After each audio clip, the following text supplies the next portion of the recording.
Culturizando presenta. This is the first time you're speaking publicly. I had no need to talk to the media. They were looking for sensationalism and they were looking for the monster.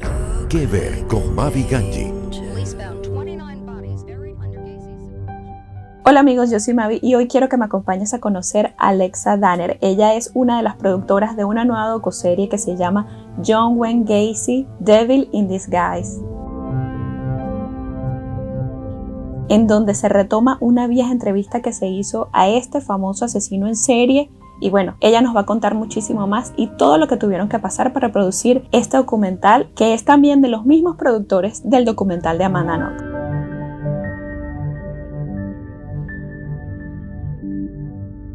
Hola, hi Alexa, how are you? Hola, I'm great. How are you?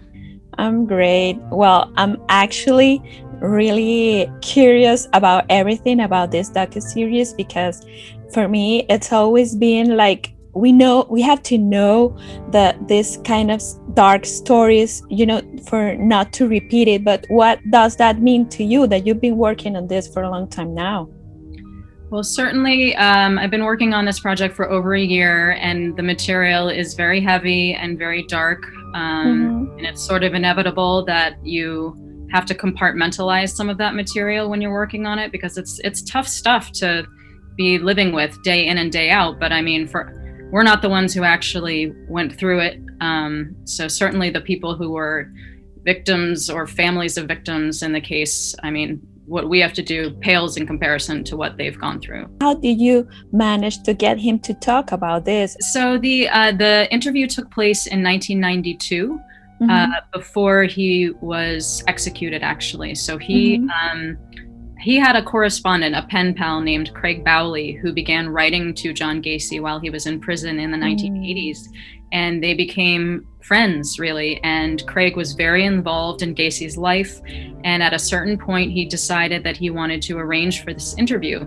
And Craig had a professional relationship with Robert Ressler, who at the time was an FBI profiler.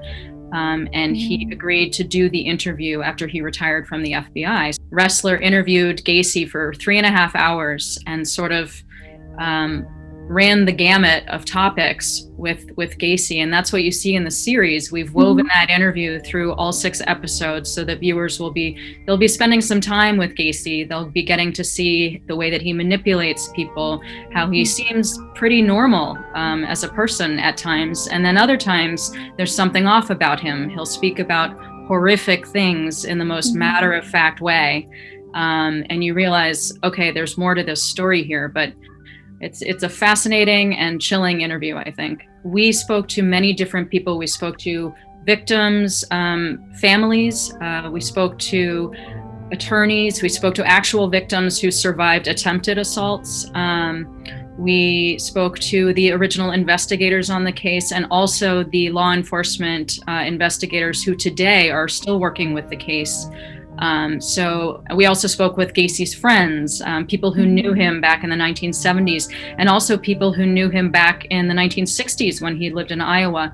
And of course, we have his sister, and we have an audio recording of him, of his ex-wife.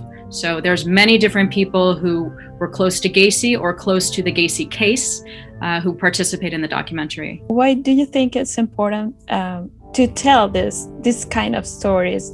The true stories? I think that this story is particularly fascinating because it really started over 50 years ago. Gacy was already exhibiting signs of this type of behavior in the 1960s. And in fact, he was convicted of sexually assaulting a teenage boy in 1968, and he served time in prison. And what's really upsetting is he was given a 10-year sentence, but he was able to get out of prison after 1.5 years.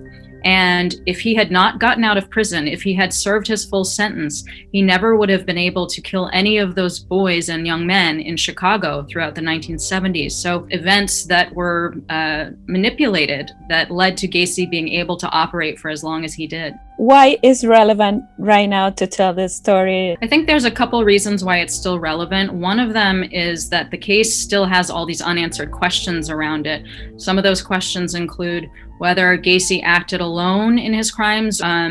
Could he have had more victims? And of course, the bigger question of whether he could have been stopped sooner. And another reason that I think this type of story is still relevant today is these people exist. They walk amongst us and we don't necessarily recognize them. And maybe there's some clues that we can learn from John Gacy that can help us as a society to prevent these things from happening again. Thank you so much, Alexa, for this. Thank you. This alone. Maybe there's a cover up here. Mom protected John. She carried secrets she went to the grave with. The thing everybody thought they knew wasn't the whole story.